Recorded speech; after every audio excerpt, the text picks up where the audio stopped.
नमस्कार दोस्तों, मैं हूं सीमा सिलावट और आप सभी का बहुत बहुत स्वागत है मेरी आज की इस वीडियो में। दोस्तों, पूजा पाठ को लेकर, व्रत त्योहार को लेकर हमारे हिंदू धर्म में, हिंदू संस्कृति में बहुत ही श्रद्धा और भावना होती है। एक अलग तरह से फीलिंग, एक अलग तरह की भावना हमारे अंदर होती है जब हम किसी देवता की पूजा करते हैं या किसी देवता का व्रत रखते हैं। देखिए, व्रत रखना तो साइंटिफिक रीजन से भी बहुत अच्छा रहता है, क्योंकि अगर हम वीक में एक दिन का भी व्रत करते हैं तो हमारी पाचन क्रिया के लिए, शरीर में जो हमारी पाचन क्रिया होती है उसके लिए भी बहुत अच्छा रहता है। लेकिन व्रत हमें ऐसा नहीं करना है कि पूरे दिन आप भूखे रहें, फिर आप अचानक से एकदम से जब हम खाना खाते हैं तो बहुत ऑयली या हैवी खाना खा लो, ज़्यादा मीठा खा लो, ऐसा भी नहीं होना चाहिए। शुद्ध शाकाहारी जो नॉर्मल जो खाना होता है, सादा जो खाना होता है, वह आप खाना खाइए। फलाहार भी कर लीजिए। तो इससे क्या है कि लाइट खाना आप खाएंगे तो उससे आपका जो शरीर है वह बैलेंस में रहेगा, आपकी पाचन क्रिया है वह स्वस्थ रहेगी। थोड़े टाइम के लिए चित्त आपका खाने में से निकलेगा, तो यह भी आपके लिए बहुत ज़्यादा अच्छा है। और जिस देवता का या जिस वार का हम व्रत रखते हैं उस दिन उस देवता पर हमारा पूरा चित्त रहता है, तो यह हमारे मन के लिए भी बहुत अच्छा है, क्योंकि चित्त हमारा अगर भगवान पर रहता है तो उससे हमें पॉजिटिविटी मिलती रहती है, उससे हम बैलेंस में रहते हैं। तो यह बहुत अच्छा है हमारे लिए।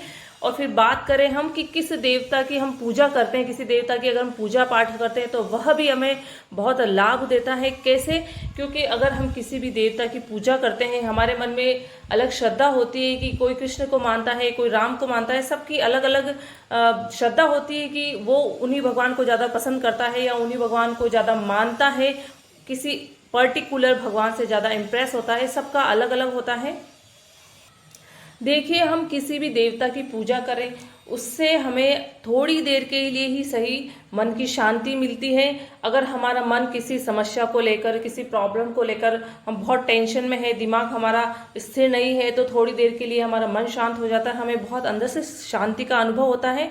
तो एक अंदर से हमारी क्लियरेंस होती है, व्रत से भी और पूजा से भी। तो पूजा पाठ करना, व्रत करना बहुत अच्छा रहता है अगर आप श्रद्धा और भाव से रखते हैं। क्योंकि देखिए, कुछ भी हो, चाहे आप बात करें कुंडली की, चाहे आप बात करें पूजा की, या आप बात करें व्रत की, इसमें आपका फेथ होना, आपका विश्वास होना, आपकी श्रद्धा होना बहुत मायने रखता है।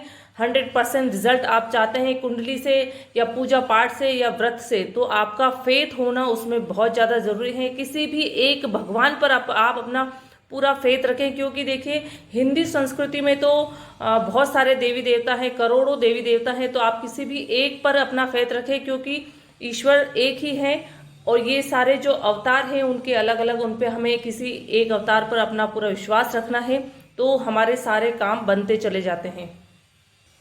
लेकिन क्या आप जानते हैं कि किस देवता की आपको पूजा करनी चाहिए या किस देवता का आपको व्रत रखना चाहिए? आपकी श्रद्धा है कृष्ण के प्रति, राम के प्रति, महात्मा बुद्ध के प्रति या हनुमान जी के प्रति, ये एक अलग बात है। लेकिन अकॉर्डिंग टू कुंडली के अनुसार आपको किस देवता की पूजा करनी चाहिए या किस देवता का व्रत रखना चाहिए, ये भी बहुत इंपॉर्टेंट है। कुंडली से भी आप देख सकते हैं कि अगर आपका कोई ग्रह वीक है तो आप क्या करें कि वह जो ग्रह है वह बैलेंस में हो जाए या वह स्ट्रांग हो जाए, उस ग्रह से आपको अच्छे रिजल्ट मिलने लग जाए। तो किस देवता की आपको पूजा करनी चाहिए और किस देवता का व्रत रखना चाहिए, यह आप कुंडली के अनुसार देख सकते हैं। और आज की यह जो मेरी वीडियो है यह इसी टॉपिक पर है। तो चलिए मैं आपको समझाऊंगी इस फॉर्मेट में कि आप कैसे देखें अपनी कुंडली में कि आपको जो है वह पूजा किस देवता की करनी चाहिए और किस देवता का व्रत रखना चाहिए। देखिए, हमारे पास में एक ये कुंडली है, मेष लगन की कुंडली है। और देखिए, जो फर्स्ट हाउस होता है वो होता है लगन का, और फर्स्ट हाउस के जो मालिक होते हैं वह होते हैं हमारे लग्नेश। और इस कुंडली में फर्स्ट हाउस के मालिक हैं, क्योंकि 1 नंबर की राशि है वह मेष राशि, और मेष राशि के मालिक हैं मंगल देव। तो यह हमारे जो पहला घर है यह हमारा लगन का घर होता है। तो जो लग्नेश होते हैं वह हमारे लगन देवता होते हैं। ये जो हमारा पहला घर है, फर्स्ट हाउस है, यह हमारा लग्न देव का घर है। लग्न देव होता है कि जातक का खुद का शरीर, अपना जो शरीर होता है वह होता है फर्स्ट हाउस। तो देखिए जो फर्स्ट हाउस है, जो लग्नेश है, इसके मालिक वह हमारे लगन देव होते हैं। तो इस कुंडली में देखिए, क्योंकि पहले घर में नंबर 1 राशि है, मेष राशि है, इस राशि के राशि स्वामी है मंगल देव। तो इस कुंडली में जो लगन देवता है वह हो गए हमारे मंगल देव। फिर आप अपने जो लग्नेश है, लगन देवता है, उसकी स्थिति देखिए कि वो किस स्थिति में है। देखिए मंगल देव यहाँ पर बैठे खुद के घर में है, क्योंकि 8 नंबर की राशि वृश्चिक राशि है। तो ये मंगल देव की ये दोनों ही राशियां हैं, अपने खुद के घर में बैठे हैं। लेकिन 8वां घर देखिए त्रिक भाव है, बुरा घर है, अच्छा घर नहीं है, लंबी बीमारियों का घर है यह, और यह है मृत्यु तुल्य कष्ट। मृत्यु के बराबर जातक को कष्ट मिल सकता है इस घर में। तो देखिए अच्छा घर नहीं है। वैसे 6, 8, 12 यह तीनों ही त्रिक भाव है, लेकिन ये जो 8वां हाउस है, 8वां घर है, यह कुंडली का सबसे बुरा घर माना जाता है, त्रिक भाव माना जाता है। तो देखिए अगर लग्नेश ही खुद उठ के, चाहे वह अपने घर में लेकिन बैठा त्रिक भाव में है, और मान लीजिए कि इनकी डिग्री 0 है, तो लग्नेश यहाँ पर कमजोर भी हो गए, लग्नेश यहाँ पर वीक हो गए हैं, बलवान नहीं है। तो यहाँ पर लग्नेश की स्थिति अच्छी नहीं है। तो इस स्थिति में आपको क्या करना है? इस स्थिति में अगर आप बीज मंत्र करते हैं तो वह तो अच्छा है। ये देखिए बीज मंत्र तो हर ग्रह को बैलेंस करने का एक रामबाण उपाय है, एक ब्रह्मास्त्र है कि अगर आप बीज मंत्र करते हैं, आपका कोई पैसा नहीं लगता है, आपकी श्रद्धा लगती है, आपका थोड़ा सा समय लगता है, लेकिन आपको इसके रिजल्ट हैं वह बहुत ही अच्छे मिलते हैं। लेकिन अगर आप बीज मंत्र नहीं कर सकते हैं, कोई भी जातक, किसी को टाइमिंग की प्रॉब्लम रहती है, कोई बहुत ज़्यादा बिजी रहता है, या किसी का कुछ भी प्रॉब्लम से बीज मंत्र नहीं कर पाए, तो आप क्या कर सकते हैं? उस देवता की पूजा कर सकते हैं और व्रत भी कर सकते हैं। तो यहाँ पर आप क्या कीजिए कि यहाँ जो मंगल देव है, मंगल देव के जो भगवान है वो कौन माने जाते हैं? हनुमान जी। अगर आप हनुमान जी को प्रसन्न करते हैं तो आपके जो कुंडली में मंगल देव हैं वह प्रसन्न हो जाएंगे, और वह प्रसन्न हो जाएंगे तो उनकी स्थिति अच्छी हो जाएगी, वह आपको अच्छे रिजल्ट देने लग जाएंगे। तो आप क्या कीजिए कि हनुमान जी की आप पूजा कर सकते हैं, पाठ कर सकते हैं, हनुमान चालीसा का पाठ कर सकते हैं, हनुमान चालीसा पढ़ सकते हैं, हनुमान जी के मंदिर में जा सकते हैं। हर मंगलवार को डेली अगर आप नहीं जा सकते हैं तो मंदिर में भी जा सकते हैं। तो इससे भी आपकी क्या है कि श्रद्धा भाव आपका बढ़ेगा, और इससे क्या है कि आपको आपका जो लगन देवता है वो जो कमजोर है वो काफी हद तक वो सही स्थिति में आ जाएंगे और स्ट्रांग भी हो जाएंगे। और अगर आप व्रत कर सकते हैं तो भी और बहुत अच्छा है। हनुमान जी का आप व्रत कर सकते हैं, मंगलवार का आप फास्ट कर सकते हैं, तो यह भी बहुत अच्छा है। अगर आप किसी भी जातक को बहुत रहता है पूजा पाठ का, थोड़ा शौक, एक शौक भी बोल सकते हैं आप, किसी को शौक रहता है पूजा पाठ करने का, व्रत करने का या मंदिर जाने का, तो अगर आप यह शौक आपके भी हैं तो आप अपने कुंडली के अनुसार देखिए कि आपको किस देवता की पूजा करनी चाहिए। तो आप लग्नेश है, लग्नेश के आप कर सकते हैं, पूजा कर सकते हैं, लग्नेश के आप व्रत भी कर सकते हैं। क्योंकि देखिए लग्नेश के मैं आपको क्यों बता रही हूँ, लग्नेश की अगर आप पूजा पाठ और व्रत करते हैं तो क्या होगा, आपका लगन है वह मजबूत होगा, वह स्ट्रांग होगा। इससे आपको क्या लाभ मिलेगा? आपको लाभ मिलेगा शारीरिक। देखिए शरीर का सुख तो सबसे पहला सुख माना जाता है, तो आपको शारीरिक सुख मिलेगा, आपकी जो काया है वह निरोगी रहेगी, अच्छी रहेगी, स्वस्थ रहेगी। तो यह आपको लग्नेश से होने वाले लाभ मिलेंगे। फिर बात करते हैं हम सेकंड कि हमारे जो इष्ट देव हैं, इष्ट देव की भी पूजा पाठ अगर आप करते हैं तो इससे भी आपको बहुत लाभ होगा। और इष्ट देव हमारे कौन से होते हैं? 5th house. देखिए जो 5वां घर होता है, 5th हाउस जो होता है वह हमारा होता है इष्ट देव का। तो कुंडली में 2 हाउस सबसे मोस्ट इंपॉर्टेंट है पूजा के लिए और व्रत के लिए। तो इसके लिए है एक तो 5th हाउस और एक हमारा 1st हाउस। 1st हाउस का मैंने आपको बता दिया है, 5th हाउस है हमारे इष्ट देव का। 5th हाउस के यहाँ पर इस कुंडली में मालिक है, क्योंकि 5वें नंबर की राशि है, 5वें नंबर की राशि है सिंह राशि, और सिंह राशि के जो राशि स्वामी है वह है सूर्य देव। तो यहाँ पर हमारे जो इष्ट देव हैं वह कौन हो गए हैं? इष्ट देव हमारे सूर्य देव।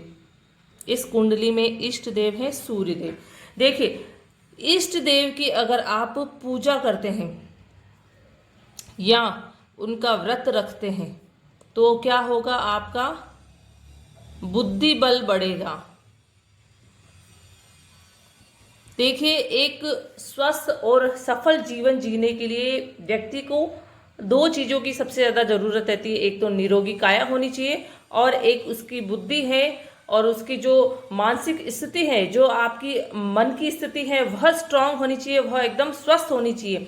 तो वह जातक कभी भी किसी भी फील्ड में आगे बढ़ जाएगा। क्योंकि देखिए, आपकी बुद्धि काम करेगी, आपका शरीर साथ देगा तो आप लाइफ में कुछ भी अचीव कर सकते हैं। और अगर आपकी बुद्धि काम नहीं करेगी या आपका शरीर साथ में काम नहीं करेगा आपके साथ में, तो इन दोनों में से अगर एक भी चीज माइनस हो गई तो आप जो जीवन में पाना चाहते हैं, चाहे वह धन दौलत हो गई, चाहे वह सफलता हो गई, चाहे आपको सरकारी नौकरी चाहिए, ऊंचा पद चाहिए, कुछ भी हो लाइफ में आप पाना चाहते हैं, तो उसके लिए अगर आप मेहनत करेंगे तो आप कहीं ना कहीं पीछे रह जाएंगे। क्योंकि देखिए, बुद्धि का भी साथ में होना जरूरी है और शरीर का भी साथ में होना जरूरी है।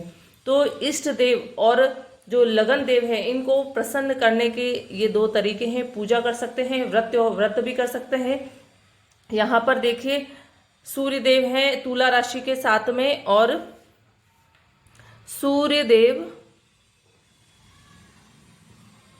तुला राशि के साथ में नीच के हो जाते हैं। देखिए, यहाँ पर तुला राशि के साथ में सूर्य देव नीच के हो गए हैं, तो यहाँ पर स्थिति अच्छी नहीं है। नीच भंग भी कहीं नहीं हो रहा है क्योंकि इसके जो स्वामी है शुक्रदेव, वो खुद नीच के बैठे हैं और कोई नीच भंग यहाँ पर होता दिखाई दे रहा है। चंद्रदेव उच्च के हैं, लेकिन चंद्रदेव की भी दृष्टि नहीं है सूर्यदेव के ऊपर, क्योंकि उच्च के ग्रह की दृष्टि हो तो भी नीच भंग हो जाता है दूसरे ग्रह का, नीच के ग्रह का, लेकिन यहाँ पर नहीं है। तो सूर्यदेव यहाँ नीच के हो गए, तो इष्ट देव की स्थिति भी अच्छी नहीं है। तो यहाँ पर आपको क्या करना है? आप सूर्य देव को प्रसन्न कर सकते हैं। संडे का, रविवार का व्रत रख सकते हैं, सूर्य देवता की पूजा भी कर सकते हैं। तो इससे भी क्या है, सूर्य देव प्रसन्न होंगे और सूर्य देव प्रसन्न रहेंगे तो आपकी मानसिक स्थिति सुधरेगी, आपका बुद्धि बल बढ़ेगा, तो इससे भी आपको लाभ होंगे। तो यह दो चीजें हैं आप कुंडली में देख सकते हैं कि आपको अगर व्रत पूजा करनी है तो पहला घर देखिए और अपना पांचवा घर देखिए। मैं जो कुंडली फॉर्मेट बनाती हूँ उसमें भी मैं यही बीज मंत्र आपको बताती हूँ कि पहले जो अपना लग्नेश है उनके बीज मंत्र और सेकंड है हमारे इष्ट देव के बीज मंत्र। अगर आप यह जानना चाहते हैं कि मेरी कुंडली में मेरे इष्ट देव कौन से हैं, तो 5th हाउस का मालिक अपने इष्ट देव का होता है। तो आप देख लीजिए, फिर उनकी स्थिति देख लीजिए, डिग्री वाइज वो 0 तो नहीं है, या फिर सूर्य देव से अस्त तो नहीं है, या फिर नीच राशि के साथ में नहीं बैठे हैं, 6, 8, 12 में नहीं बैठे हैं। तो ये सारी चीजें आप देख लीजिए। और अगर आपकी कुंडली में लग्नेश या इष्ट देव दोनों में से कोई भी वीक है, कमजोर है, तो आप उनकी पूजा पाठ कीजिए, उनके व्रत कीजिए, उनसे वह ग्रह प्रसन्न होंगे और उनकी जो कृपा होगी, उनका जो आशीर्वाद है वह आप पर बना रहेगा और आपको लगन देवता के और इष्ट देवता के जो लाभ है, आपको जो मिलने चाहिए उनके बेनिफिट, वो आपको पूरे पूरे मिलते रहेंगे। तो दोस्तों, बहुत ही सिंपल सी वीडियो थी, बहुत ही लेकिन नॉलेज वाली, क्योंकि पूजा पाठ और व्रत करने वाले हमारे भारत में बहुत ज़्यादा है, विश्वास रखने वाले हैं। और हमारी हिंदू संस्कृति, हमारे हिंदू धर्म की तो संस्कृति है पूजा पाठ और व्रत। तो आपको आज की ये वीडियो कैसी लगी है, आपको कितनी नॉलेजेबल लगी है, तो आप मुझे कमेंट बॉक्स में कमेंट करके जरूर बताएं। और आप अपनी कुंडली में देखें कि आपको किस देवता की पूजा करनी चाहिए और किस देवता का व्रत रखना चाहिए। और अगर आपने अभी तक मेरे चैनल को सब्सक्राइब नहीं किया है तो प्लीज़ मेरे चैनल को सब्सक्राइब जरूर करें। इस वीडियो को आगे से आगे ज़्यादा से ज़्यादा शेयर करें, लाइक करें। और आप किसी और टॉपिक पर भी जानकारी चाहते हैं तो भी आप मुझे कमेंट बॉक्स में कमेंट करके उसके बारे में बता सकते हैं। धन्यवाद।